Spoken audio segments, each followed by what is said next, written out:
My dear students, welcome to all of you. कल की video में हमने देखा था कि टेट्राहेड्रल वाइड्स क्या होता है और टेट्राहेड्रल वाइड्स की रेडियस आर और स्फीयर जिससे हमारा क्रिस्टल लैटिस बना हुआ है जिसके अंदर टेट्राहेड्रल वाइड्स है, उन दोनों के बीच हमने डेरिवेशन भी निकाला था। Small R equal 0.225 capital R. और आज के इस वीडियो में हम ऑक्टाहेड्रल वाइड्स की बात करेंगे। टेट्राहेड्रल हमने पिछले वीडियो में देखा था और इस वीडियो में हम ऑक्टाहेड्रल वाइड्स के बारे में सीखेंगे क्या होता है और इसका भी रेडियस स्मॉल आर और स्फीयर की रेडियस कैपिटल आर में इसका भी हम लोग डेरिवेशन देखेंगे। ठीक है, तो सबसे पहले हम समझते हैं कि ऑक्टाहेड्रल वाइड्स क्या होता है। ऑक्टाहेड्रल वाइड बनता कैसे है। इसको बनने के लिए जब हम तीन spheres, number of spheres 3 spheres को आपस में से कांटेक्ट में लाते हैं तो बीच में देखो एक खाली जगह बन गया, बीच में एक वाइड क्रिएट हो गया। खाली जगह को ही वाइड बोलते हैं। तीन को आपस में टच करा, बीच में खाली जगह बच गया। ऐसे ही अगर तीन और स्फीयर इसी की तरह ला के अगर इसके ऊपर हम एक लेयर पे पैटर्न पर ला के रख दें तो जो बीच में होल बनेगा वो कहलाएगा ऑक्टाहेड्रल होल, या फिर इसे ही बोलेंगे octahedral wide.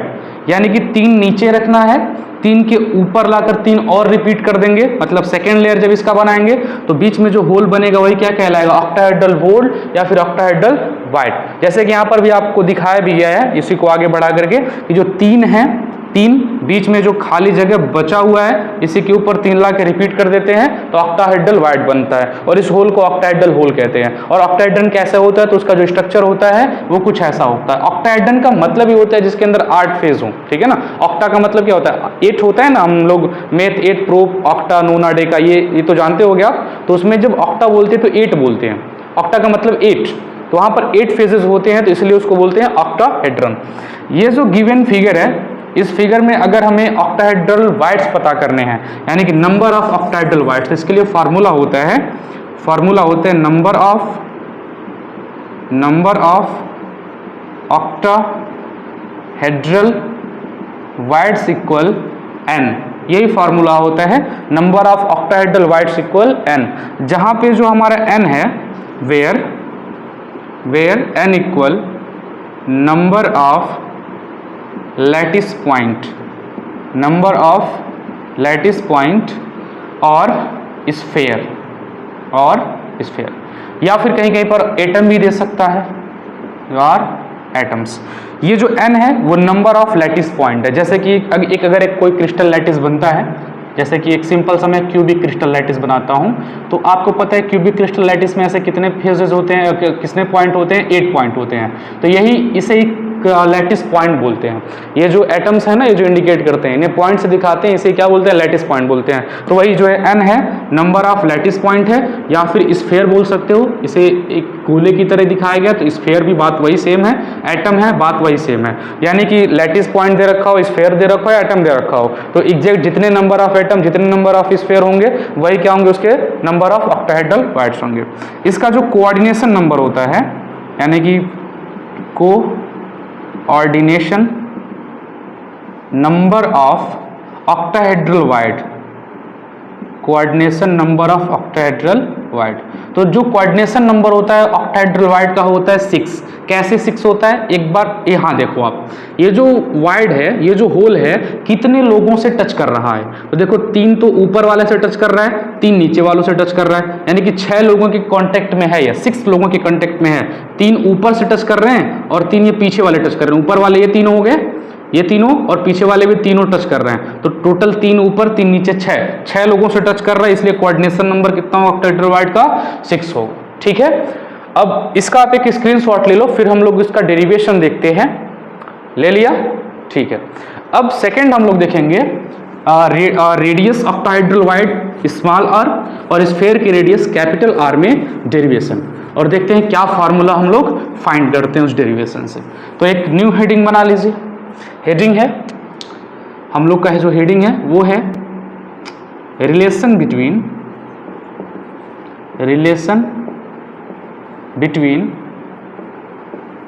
Radius of octahedral void, इसे रखेंगे small R, and radius of sphere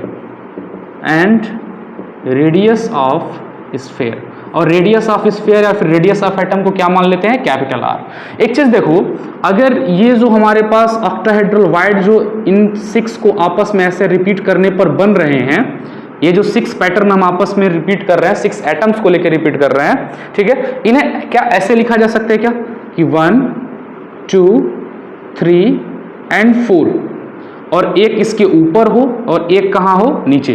total number of atom यहाँ पे कितने हैं, 6 हैं, यहाँ पर भी कितने हैं, 6 हैं, और यहाँ पे 6 हैं। ये अगर इसको हम ऐसे अरेंज करते हैं, इनके सेंटर से अरेंज करते हैं, तो ये देखो ये इसके नीचे की तरफ से है और ये इसके ऊपर की तरफ से है।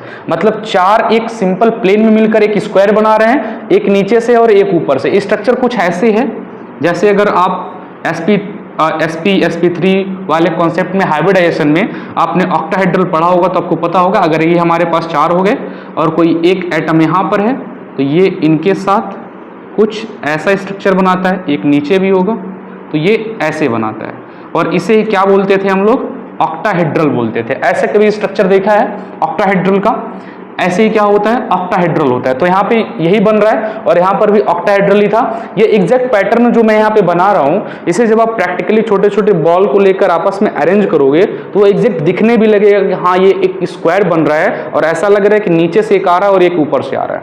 अभी जिनका बोल रहा हूँ उतना बस याद रखो कि इस 6 पैटर्न को हम ऐसे भी दिखा सकते हैं, यानी कि 4 आपस में स्क्वायर बना रहे हैं, एक नीचे से और एक क्या है, ऊपर से है, ठीक है। तो इस अरेंजमेंट में हम इस वाले को टेक करते हैं, इस वाले फिगर को हम बनाते हैं। तो ऑक्टाहेड्रल वाइड्स को हम ऐसे भी बना सकते हैं, 1 2 3 एंड 4 हमारे पास स्फीयर हो गए। ये स्फीयर्स का क्या है, सेंटर है, ये स्फीयर्स का सेंटर है, और ये जो बीच में है, चलो इस बीच में एक छोटा सा स्फीयर ला के रख देता हूं जिसे हम लोग ऑक्टाहेड्रल वाइड्स बोलेंगे, और यही हमारा क्या होगा, ऑक्टाहेड्रल वाइड्स। और इस ऑक्टाहेड्रल वाइड का सेंटर यहाँ पे मानते हैं। ऑक्टाहेड्रल वाइड्स का जो रेडियस आएगा उसे मान लेते हैं स्मॉल r। यहाँ पे मैं लिख दे रहा हूं, let the radius of octahedral wides equal small r, and let the radius of octahedral radius of sphere, octahedral नहीं, रेडियस ऑफ स्फीयर क्या है, कैपिटल आर। ऑक्टाहेड्रल वाइड्स का रेडियस स्मॉल आर, ठीक है, और जो हमारे पास स्फीयर है, जो एटम है, उसका रेडियस क्या, कैपिटल आर। और इस वाले को नाम दे देते हैं, ये जो आया है इस वाले को ए देते हैं, इस वाले को नाम बी देते हैं जो वाइड्स है, इसको यहाँ से मैच कर देते हैं, इसको यहाँ से, और इनको आपस में यहाँ से मैच कर देते हैं, और इसका नाम सी दे देते हैं। ध्यान से देखना, ये जो वाइड्स है इसका जो नाम क्या रखा, बी, ये इसका नाम ए और इस वाले का सी, और इनको इसके सेंटर से क्या कर दिया, मिला दिया। एक चीज देखो, यहां से यहां तक का डिस्टेंस और यहां तक का डिस्टेंस क्या होगा, ये इसका रेडियस है और इसका रेडियस क्या माना, आर। यहां से यहां तक का डिस्टेंस क्या होगा, आर। यहां से यहां तक का डिस्टेंस क्या होगा, आर। यहां से यहां तक का डिस्टेंस क्या होगा, आर। यहां से यहां तक का डिस्टेंस क्या होगा, आर। ये देखो, ये रेडियस है ना, यहां से यहां तक रेडियस है ना तो आर होगा, यहां से यहां तक रेडियस है ना तो कैपिटल आर होगा, वही आर होगा। यहां से यहां तक रेडियस है ना तो कैपिटल आर होगा, यहां से यहां तक रेडियस है ना कैपिटल आर होगा। ऐसे इस छोटे वाले को आप जब चेक करोगे तो इसका भी जो रेडियस है वो स्मॉल आर होगा, इस वाले का रेडियस क्या होगा, स्मॉल आर होगा। ये जो हम लोग स्फीयर्स माने हैं ABC, ये जो पॉइंट्स हैं, चलो इस पॉइंट्स को इसको इंडिकेट करते हैं, ये जो पॉइंट्स हैं इसके जो सेंटर्स हैं उसको इंडिकेट करते हैं। तो यहाँ पे हमारे पास एक ट्रायंगल मिल गया, ट्रायंगल A, ये ABC। तो सबसे पहले चलेंगे इन ट्रायंगल ABC। अब जो ट्रायंगल ABC है वो हमारे पास एक बन रहा है, एक 90 डिग्री ट्रायंगल, ये एक 90 डिग्री का ट्रायंगल बन रहा है। अब इस 90 डिग्री के ट्रायंगल में ये एग्जैक्ट 90 डिग्री का, क्योंकि स्फीयर है ना, ये वाला जो पोर्शन होगा, ये वाला जो होगा वो 90 डिग्री का होगा, और ये वाला जो है AC, जो यहां से यहां तक का डिस्टेंस है, वो हमारा हाइपरटेनियस होगा। यानी हाइपरटेनियस का स्क्वायर इक्वल परपेंडिकुलर किसी एक को मान लो, किसी एक को मान लो, जैसे कि BC को मैं परपेंडिकुलर मान रहा हूं, BC का स्क्वायर प्लस ये हो जाएगा AB का स्क्वायर, BC का स्क्वायर प्लस AB का स्क्वायर। AC की जो वैल्यू हो क्या है, A से C, देखो यहां से R, यहां से R कितना हो गया, 2R, ये 2R स्क्वायर इक्वल BC की जो वैल्यू क्या है, BC की वैल्यू थोड़ा ध्यान से देखना। अब जैसे मान लो एक छोटा स्फीयर ये है, ये एक बड़ा स्फीयर है, यहां से यहां तक का जो रेडियस है वो स्मॉल r है, और यहाँ से यहाँ तक का जो रेडियस है वो कैपिटल आर है। तो कोई पूछ ले यहाँ से यहाँ तक का डिस्टेंस क्या है, तो आर प्लस आर यानी small R plus capital R. तो बीसी की जगह पे क्या है, small R plus capital R, क्या करना है, स्क्वायर। ऐसे ये भी होगा, इसका भी होगा small R plus capital R का स्क्वायर, क्योंकि ये भी ए बी है, ए बी यहाँ से यहाँ तक का है, तो यहाँ से यहाँ तक का स्मॉल आर और यहाँ से यहाँ तक का क्या हो जाएगा, कैपिटल आर। तो small R plus capital R, 2r का स्क्वायर 2 2 से कितना हो जाएगा 4r स्क्वायर इक्वल, ये दोनों सेम है तो ये कितना हो जाएगा 2r प्लस r का स्क्वायर, ये हो जाएगा। थोड़ा एक काम करते हैं, 2 1 2 2 2 4, ये कितना हो गया 2r square equal r plus r का होल स्क्वायर। इस स्क्वायर को जब इधर लेके आएंगे तो क्या बन जाएगा, अंडर रूट। ये जब स्क्वायर इधर आएगा तो क्या बन जाएगा, अंडर रूट। तो हो जाएगा under root 2r square equal small r plus capital R। देखो ये स्क्वायर को इधर लाया तो हो गया अंडर रूट, ये अंडर रूट ये बनेगा 2, ये हो जाएगा अंडर रूट 2 और ये r आ जाएगा बाहर equal r plus capital R। अभी ये यहाँ पे जो एक कैपिटल R दिख रहा है इसको हम आगे लेके आते हैं, तो इधर प्लस इधर आगे क्या बन जाएगा माइनस, तो under root 2r minus capital R equal R। यहाँ तक कोई दिक्कत, यहाँ तक कोई दिक्कत, ठीक है ना, यहाँ तक इजी है। इन दोनों में से कॉमन क्या है, कैपिटल R, तो कैपिटल R दोनों में से कॉमन निकाल लेते हैं, अंदर बच जाएगा under root 2 minus 1 equal R। Under root 2 की वैल्यू नियर अबाउट 1.414 होता है, तो R इक्वल R सॉरी ये R यहाँ पे मल्टीप्लाई है 1.414 माइनस 1 इक्वल स्मॉल r। यहाँ से क्या बना आपका, ये हो गया कैपिटल R। अब यहाँ से 1.414 में से 1 माइनस करोगे तो क्या बचेगा 0.414 इक्वल स्मॉल r, यानी स्मॉल r इक्वल क्या मिल गया 0.414 कैपिटल R। तो ये जो फार्मूला हमने अभी भी डिराइव किया स्मॉल r इक्वल, मैं यहाँ पे भी लिख दे रहा हूँ small r equal 0.414 capital R। ये जो फार्मूला है वो ऑक्टाहेड्रल रेडियस स्मॉल r और रेडियस ऑफ एटम या फिर radius of sphere capital R के बीच का रिलेशन है। इस फॉर्मूले का भी यूज हम लोग न्यूमेरिकल्स को सॉल्व करने में करेंगे, ठीक है। तो माय डियर स्टूडेंट्स, उम्मीद है आपको ये टॉपिक बहुत अच्छे से समझ में आया होगा। मिलता हूं मैं आप सभी से नेक्स्ट वीडियो में, तब तक के लिए आप सभी से जय हिंद।